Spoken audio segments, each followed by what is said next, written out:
Hello and welcome to Deep In Pact, a proud member of the Doof Network where we dive deep into Wildbow's most reflective work 5 years on. Coming up next is Elliot Diebold. And that was Ruben Morehouse. And we are back to talk about Malfeasance 11.3. Before then, remember to get your entries in for the Fanart competition. Now on to the show. Yes. So, our last chapter ended with Blake kind of freeing himself from the mirror with his cool card tricks, and now he's been joined by Evan, and they flew out the window and flew away, out to the town, basically just looking to start a fight, and they can kind of hear the bell ringing now that they're outside as well. Yeah, they're just a pair of troublesome youths. Yep, out on the town. I mean, interestingly, Blake quickly points out that they couldn't hear the bell in the house, and they think it's due to the runes, just sort of providing more evidence that Rose has no excuses. Yep. Yeah. But I do really like the bell, like how it's in the background of sort of everything now. Like I feel like it's going to be ringing for the whole arc. For the rest of the story. I don't know about that long, but like it's such a cool sort of undertone. Like you can see how it would just, particularly after a while, the repetitions, like it would just keep you on edge. Yeah. It's a weird little beat, isn't it? Where we heard the bell ring, and Mags was like, "Oh, it's ringing 13 times," but it seems like it's just ringing, like it's just ringing forever. Which is spooky. Yeah, that's the impression I got this chapter. Yeah. So, interestingly, the impression that I got at the end of last chapter was that the house was under siege, like, right now. But Blake and Evan just head outside and are like, all right, let's fuck some shit up. Like, it seems like the house situation isn't as urgent as Rose's urgency kind of led us to believe. No, you're right. I came into this chapter with the same expectation that the Bahams were, like, 20 meters out the door. I thought the house was literally surrounded right now. But I guess it makes sense. They've got all these rules for, these rules of war going on. Yeah. And so, of course, presumably, Alister has come and declared war. Declared that he's going to attack. So it's that's very sort much of why his Rose style, is isn't out. it? Yeah. So it does make sense. But like, I definitely, I came into it with this impression that it was like, it had already started. Yeah. But no, it seems like there's still some time. Interestingly, while they're kind of flying around, Blake's playing with one of the coin reflections that he got last chapter, but he's really bad at doing that thing where you run it through your fingers and he keeps dropping it, so it's just a fun beat of Blake being a goofus. I've never tried it, actually. I don't want to make fun of him, because what if I can't do it? Yeah, it's harder than you'd think. I'll have to try it. Yeah, it was interesting because this bit definitely draws your attention. It gets a fair bit of attention in the first few paragraphs. Yeah. And so it had me wondering exactly sort of why Wildbow included this. Yeah. And I'm not 100% sure that I have like an answer I'm confident in. I think it's maybe just something to do with him being a bit like clumsy, because we sort of see that he, the rest of this chapter, he's down a few spirits. Yeah. And then he spends most of this chapter just kind of jumping headfirst into stuff again. And I wonder if it's somewhat symbolic of that. Yeah, that's a fair read. It's interesting to think about why this bit is here. I think that's a fair explanation of what it could be saying. Yeah, I hope so. Yeah. Well, actually, no, I don't, because it doesn't bode well. Yes, no, I think not. Although he did catch the coin, because he drops the coin, then he catches it before it hits the ground. Yeah, it's interesting. There is a bit later where he's a little nervous about falling off of the edge of a windowsill, I suppose is the best way to describe it. So maybe that's what we're doing. We're setting up Clumsy Blake, the new type of Blake. So Blake and Evan have a run-in with a pack of somethings, I'd say. they're like living doll mothers with feral babies. So it took me a few reads to kind of understand what exactly these things were. It seems like the mums are just kind of like, mannequin-esque things that are just there to carry around these creepy babies. Yeah, I mean, Blake ties them specifically to changelings. Yeah. I actually read a little bit on changelings, and we've already got something else booked in for our bonus bit today. But if these things come back, it'd be interesting to do a Monster Corner on changelings, because it seemed pretty interesting. Yeah, I'm so glad we're back in Jacob's Bell and we can do Monster Corners on all these weird things that we keep seeing. Yeah. Yeah. I love that Evan uses the term, like, mumbies. Yeah. Because, like, do you reckon that's something he heard from, like, his parents growing up, or if the Cabal's having a bad influence on him? Who Because would the Cabal have called a mumby, though? Maybe, I don't know. the It seems Sisters like of the something Torch or Rose. something? Yeah. This seems like something Rose would say about, like, one of her aunts or something, you know? Yeah. Maybe. I don't know. Whatever it is, someone's having a bad influence on him, and it's probably Blake. So yeah, it's interesting, again, thinking about what the purpose of these things are in this chapter / arc, because we don't really have a showdown with them. They just kind of serve to emphasize, hey, things are starting to build up and pop off. Yeah. It adds to that feeling that there's just others everywhere, and they're just walking around in the daylight, like, interacting with human people who don't process them. Yeah. Yeah, you're right. It really gives that sort of sense of just, there's others everywhere in this town right now. Town's getting a bit crowded. Yeah, it's something Evan talks about a lot, but this is a good, like, show, don't tell moment. Yeah. And then, of course, there's another bit where Evan and Blake connect on the fact that they don't really like feeling cooped up. And then Evan goes on to say that, you know, he can't just sit still while, like, Ty and his friends are in danger, because, like, that, you know, who could do something like that? And I was like, God, these two, like, dare I say they were made for each other, like... Yeah, it's or just, they're rubbing off on each other is the other way of interpreting that. They really just are two peas in a pod, these two. Yeah. Like, everything Evan was saying, I was just like, God, that's Blake to a T. Yeah, they're a good combo. So Blake basically says, you know, show me the way, let's fuck up some Bahames, and Evan leads the way. And they come to this Bahame house, and Blake just starts ripping into the house itself, finding more excuses to hate the Bahames. It's great. It's a fantastic little self-monologue, though. Like, there's a bunch you could sort of talk about. The way, the stuff Blake says about almost wanting to backslide after getting off the streets is super interesting. Yeah. And then, you know, he talks about everything to do with, like, his perfect house, and yeah, I don't know. Like, I really like this as just a great character moment for Blake. Yeah, no, it dives into Blake's psyche a little bit, but the thing I really like about it is Blake gets so upset by how, I guess, little pride they take in their things, whereas Blake has had to fight for everything that he owns. These guys just have a house, they have a car, and, you know, it's all kind of junked up. You know, the car has trash sitting in it, and it's just a symbol of how much Blake hates them, I suppose. Yeah, well, it's a bit of that privilege thing. Like, right from the start, the Bahames have sort of represented the old money practitioner family, you know, and here they're talking about who inherits the wealth and all that. And I think it just sort of reinforces that whole idea here as we get into hearing the elders discuss said inheritance. It's just, reminding us that these people have a bunch of money and they're in a very good position, and Blake has to fight for scraps. Yeah. It really just, like, there's no situation where Blake doesn't hate the Bahames, right? He, like, everything about them just rubs him the wrong way. It's quite fun. Yeah, they're definitely his worst enemy, or his nemesis,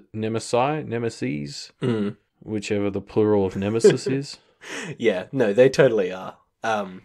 So Evan busts open one of the windows, and finally we get Blake doing some good eavesdropping. It's great.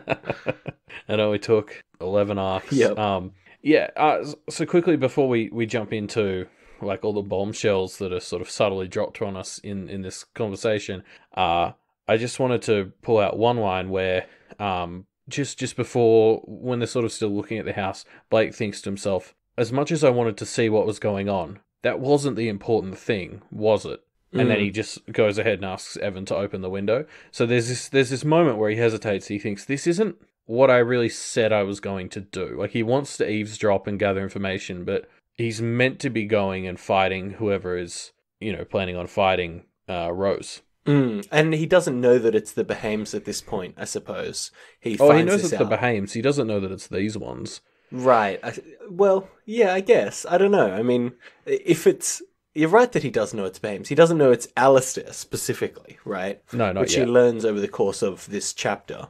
But if I hear, Bahames are going to attack the house, I'd basically just go spy on the nearest Bahames, right? That feels like an okay plan.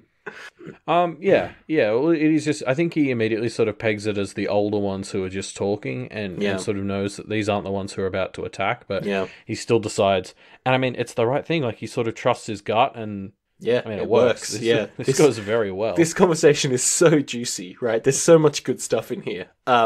Yeah. We can't talk about it all, or maybe we can talk about it all, and we'll just be here for a long episode. I think the first thing to talk about is the Behames are very much aware of and very much on board with, seemingly, Aemon's plan to break the wheel, which revolved around trying to free subsequent generations as much as possible. And they're kind of talking about it out in the open as if it's just a common thing that they're all kind of on board with, right? I got the impression that there's a general sense that it's like, oh, we'll specific. It sounds like they alter the exact deals of who can do what with the power each generation anyway, based on where things are at. Yeah.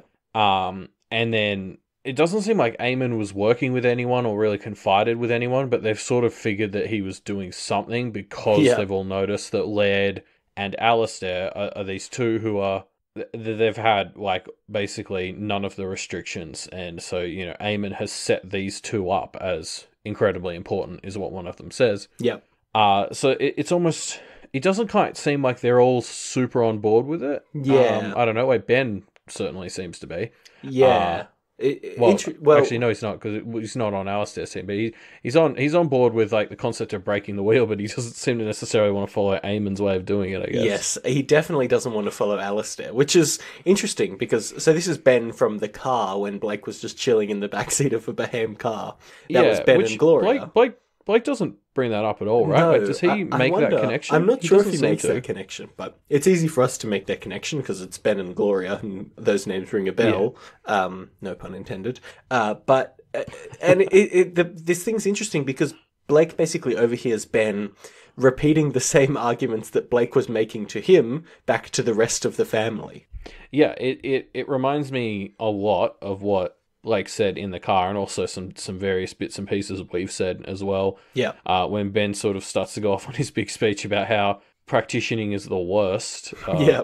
It's really interesting, and seeing the rest of the Behames and how they sort of react to it, where none of them really call him wrong, but they're like, it's too risky, which is just... Yeah. They kind of... It feels very much like they conceptually agree with him, but kind of aren't really listening enough to go along with what he's saying. I mean, the potential of Alister is just sort of too enticing, is the impression I get. Yeah. Like, he's just so cool. So, interestingly, one of the things Ben says to the rest of the Behames is, we can't afford to make a bad decision for the head of our family, not for the third time in a row. Which is basically word for word what Blake said to Ben in the car. So it seems like Blake's arguments have really, been taken on board. Yeah, but what's interesting about this is I think Blake was counting Duncan when he said that. Yeah. I don't think Ben would be, because it does kind of sound like at best Duncan is a sort of interim leader. Like he's the stand-in until they elect the actual leader. So I get the impression... who are the three? Laird, I think Alister... Ben's talking about Aemon. Interesting. Yeah, which is very interesting, considering, how they've just talked about everything Aemon sort of has set up here. Like, and there's very much implications that they at least suspect that Aemon used some future sight to maybe choose Laird and Alister. So, yeah, I don't know. I'm very interested to see... Well, we basically need another Rose Senior and Aemon interlude. Like, that's just what I need. Who knows? I mean, maybe Aemon's cachet was kind of lost over the course of his time, or at least lost with some Behames. Yeah, I mean, I could believe it, yeah. So the other quote I wanted to pull out here is obviously we get this little line thrown in that Laird got himself killed attempting to repay a favour he shouldn't have asked. And I'm wondering exactly what they might be referencing here. Again, this comes back to the whole Laird's motivations and where they fit in with the whole Aemon and Rose Senior business, because that connection still never quite clicked for me. Like we somehow went from Aemon freeing Laird of most of his responsibilities to Laird somehow being the most trapped, according to Sandra, and then sort of giving his life away. So I just there's some real mysteries for me about Laird, and I feel like this is our first hint at, I don't know what that might be. It's interesting. The simpler read, I think, and the one that I took from this was just kind of, Laird went up to Toronto because, I mean, as we know it, Duncan fucked up in Toronto and Laird was there to smooth things over, helping out Conquest, and then, got killed over the course of that, obviously. So the interpretation of that from this line is that Laird, was kind of repaying Duncan for doing stuff, for taking care of Blake in Toronto and helping him out, and then just died during it. I don't know, maybe there is a deeper meaning to this, though. Yeah, I don't know that, because I considered that, but I don't know. It doesn't quite fit right to me. I don't know. Yeah, maybe I'm just got too much tinfoil on. I don't know. No, fair enough. The tinfoil stuff does sometimes pay off, obviously, so we'll see. Of course, every single sentence that's uttered in Pact has at least 4 levels of meaning that are revealed over the course of the story, exactly. So might as well try and start uncovering some of them now. Cool. So Blake and Evan are eavesdropping, and then they get interrupted by something, a cat familiar. And it's so fun that this is a cat, because Evan's there as a bird, and as soon as something spots them, you're like, oh, okay, is this a bad situation? Like, it hasn't immediately set off the alarms, what's going on? And then we find out that this familiar is a cat, and it's just like, oh yeah, okay, Evan's fucked. Like, there's no way. It's a cat and Evan's a bird. Like, there's no way this isn't going to go badly. Yeah, I mean, it invokes that, really basic imagery of, like, Tweety Bird type stuff. Like, you're right, it immediately sets a sort of, not hostile, but as in this other familiar is really going to be the one who's got the power here. Yeah. He does. Yeah. It straight away kind of sets up, like, this familiar can take Evan. Like, that's the shorthand of what cat v bird means, right? Yeah, pretty much. Yeah. So this familiar is called Kranaus, I believe. Kranaus. I'm not sure. And as Blake speaks with Kranaus, basically the conversation ends up being just Blake kind of convincing him that he's not a piece of shit. And Kranaus listens and then is kind of won over to Blake and ends up giving him some helpful hints. I'm going to go with Kranaus. Sounds pretty Greek, doesn't it? Yeah. Anyway, I think Kranaus is super fascinating. I mean, there's a couple of things he talks about that I want to touch on, but like the first one is Kranaus specifically ties how shit the world of practitioners is right now to the discovery of the new world. And I mean, considering how old he must be, if he legitimately is the original Kranaus, I mean, I guess we've got to sort of take his word for it. Most other old things don't really like to talk about it. Yeah. But yeah, like, so I don't know. I'm not 100% sure what to do with that information, but it's a super interesting idea, because obviously, like, the discovery of the Americas changed, like, Europe, as well as obviously the Americas. So yeah, I don't know. I guess I just don't know enough about the history of that time to weigh in. I gotta go hit the history books, I guess. But like my first instinct would be that, the discovery of the new world probably rewarded the wrong types of practitioners, especially how a lot of things kicked off with the natives of that continent. Also those continents. And obviously it spread like Western culture, which was, compared to a lot of Native American cultures is a lot more like capitalist, basically, even back then when it was, had kings and stuff. So yeah, I don't know. I probably want to sit on this even more, because I don't feel like I don't feel like I fully understand the implications of it. But it's super interesting that like Kranaus is really implying here that the practice isn't inherently bad. It seems to have taken a particularly negative turn in the last 500 years or so. Yeah, I mean, it's kind of, I would kind of make an analogy of things like the development of agriculture leading to humans actually being able to provide themselves with more food after a while. But then if you extrapolate that out to the extreme, you get capitalism, which obviously has its own, unique set of problems just because of the massive scale that humans can operate at. It kind of gives me a similar vibe where like, oh yeah, practicing in isolation is fine, but once it becomes a global practice, just problems that you couldn't imagine start happening. Yeah, maybe if somebody who's better at history than I am, like, can call me out on this being wrong, then please do. But like, the discovery of the New World sort of lines up with the like Renaissance and the Enlightenment sort of sweeping Europe, right? So maybe Kranos is, sort of conflating those two things. Like, maybe it has just as much to do with the sort of Renaissance as it does with specifically the spread to the New World. Because obviously that was a pretty big cultural shift in Europe.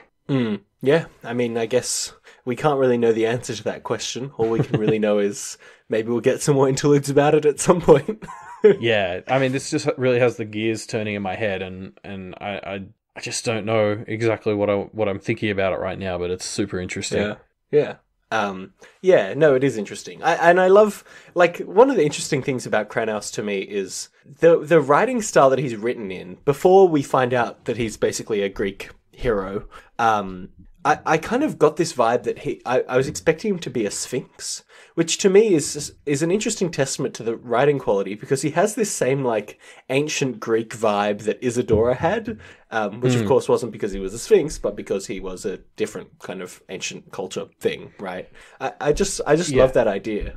I mean, yeah, he immediately strikes you as kind of ancient and not just wise, but kind of, thinks he's as wise as he is. Which as you said, Isadora gives off very similar vibes. I mean that sort of raises a point where, sorry, I'm jumping back a bit, but as humans sort of conquered the world, right? It's sort of been said that they, only the meanest and toughest others are left because, the weaker ones have got already. Yeah. And I wonder if it's sort of part of that prey predator cycle where it's like, if you get rid of all the if you get rid of all the crappy others, so you only have the nastiest others left, then that also rewards the nastiest and like the nastiest practitioners and stuff the most. Like, I wonder if that's one of those things where we've cut down on the available others for people to interact with that aren't shit, so all the practitioners have to interact with the others that are shit, and so they're all becoming shit by proxy. I mean, it could be. Does this indicate that Johannes is doing the right thing here by trying to fight big capitalist other systems? It would seem to indicate that he's thinking in the right direction. So you're right. I take it all back. We'll see. No, it's interesting. So also, can we talk on the idea that these cats, Kranos and Hylas, who joins them shortly after, they are so willing to give Blake so much juicy information. Like, they're ripe and ready to betray their companions, but not technically betray them. I mean, it's funny that they give everyone so much shit for how devious practitioners have been, but they're like doing exactly that here, aren't they? Like, no, they totally are. Just strictly following the letter of the law.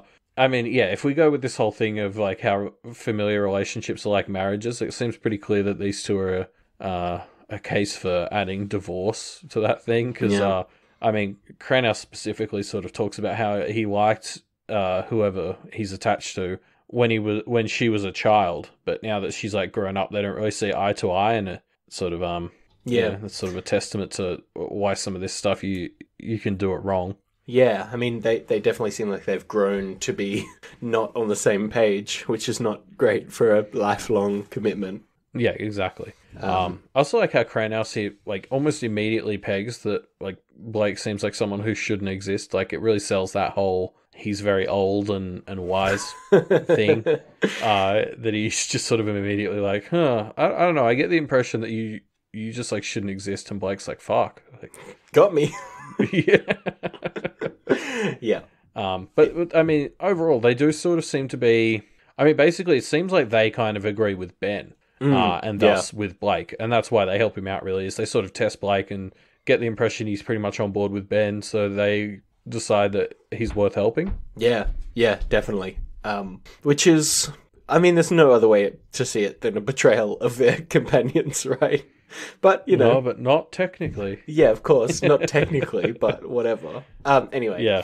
so Krenaus and Hylas basically tell Blake that the Behames have a secret weapon up their sleeves, and this whole conversation, where they're deciding between Alister and Timothy, is saying who should be able to use this weapon? Who are we going to let use this weapon? And it does seem like it's going with Alister, not just because people don't seem to be getting on board with what Ben's saying, but also because it just seems like in a story like Pact, where literary tropes are real, manifest as reality in the world, it just feels impossible for a major antagonist to be called Timothy instead of Alister.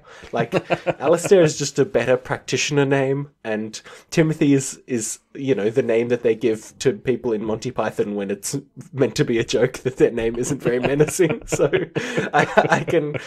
it's hard to imagine that Timothy is going to get the weapon here. Well, so it's interesting. Like the concept of the weapon seems to tie directly to being the head of the household. Yes. Right. Yes, which is, I mean, is that necessarily true? Like, if they give Timothy the weapon, it's hard to imagine Alister, seeing of him what we do towards the end of the chapter, just being like, all right, I'll just follow you, Big Tim. Like, it doesn't, I don't know. Yeah. It might cause a divide. Knowing how riddly people like Krenaus can be, maybe like the weapon is just the ability to control the Bahame power. I don't know. True. But yeah. Yeah. I mean, you're right. Like it's going between Alister and Timothy. Timothy does not seem like the safe bet, but I suppose if Blake can get in Alister's way, then maybe things will swing Timothy's way, and that name will go down in generations as one of terror. Yeah. And interestingly, the cats also tell Blake exactly where Alister is. So it's just like, they're totally just setting Blake up to go and fight him, which could just be a full-on trick, but who knows.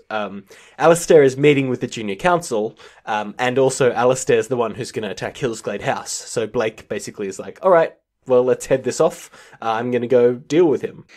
Yeah, so we get to finally see like the Junior Council from Blake's side of things, which is nice, because it does seem like they're going to be important as things head forward. And sort of, again, there's another one of these decision points, like Blake decides to press forward and, again, sort of has that moment of, oh, is this what Rose would want? Mm. And this time he's good enough to write her a note, so... I guess that's something.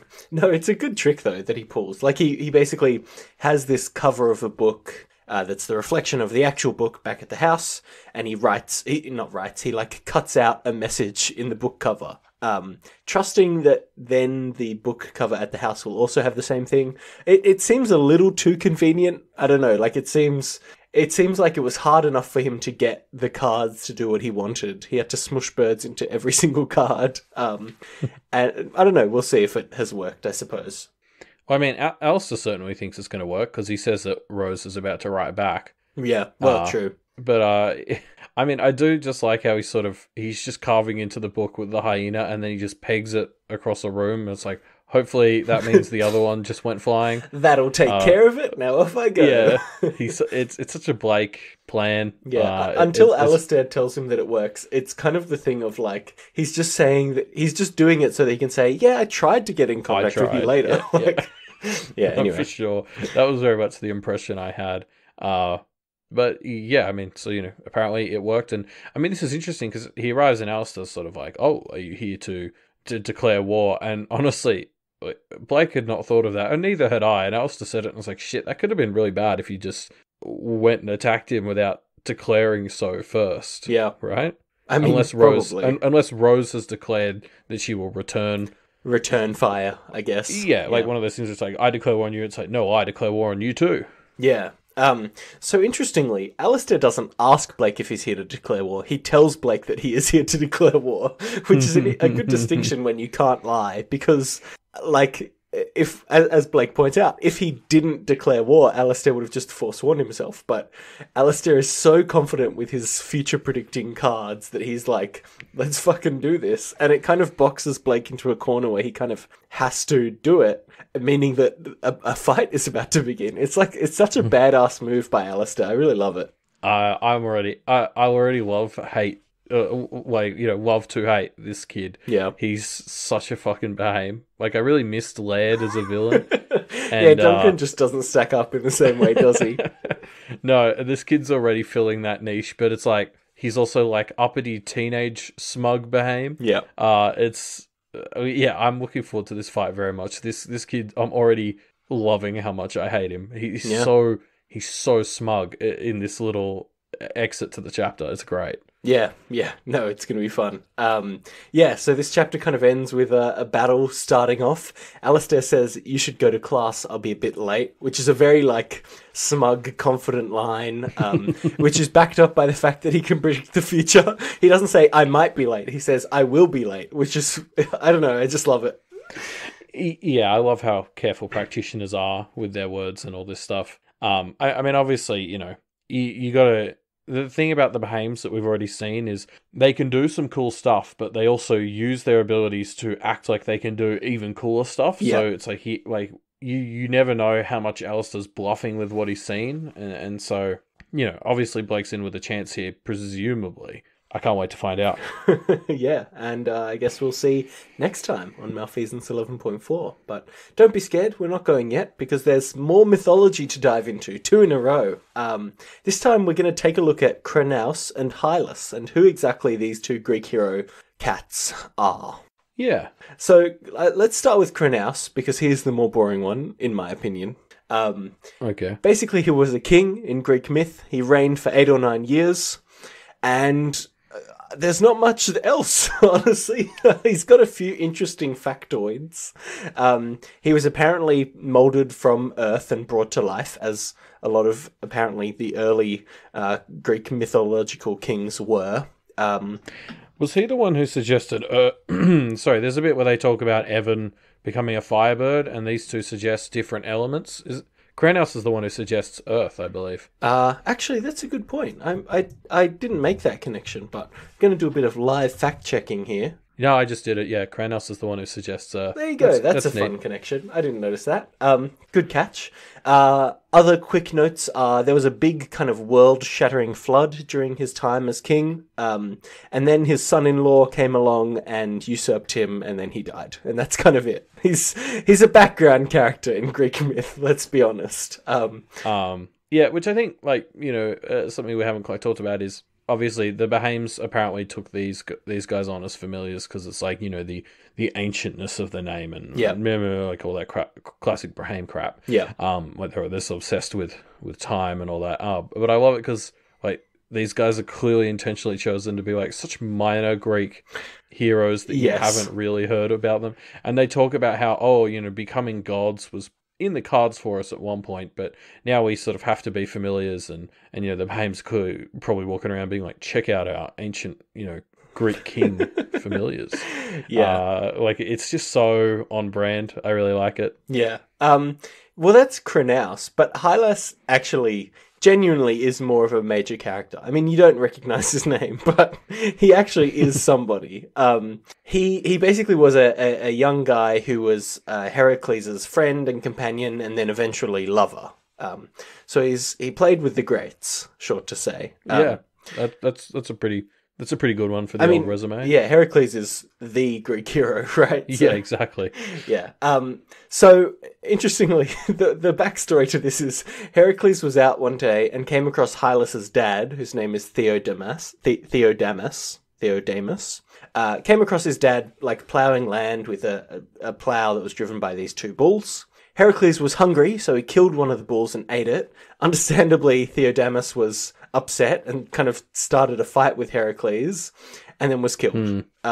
So really, in this situation... Who's the hero in this situation? Exactly, right?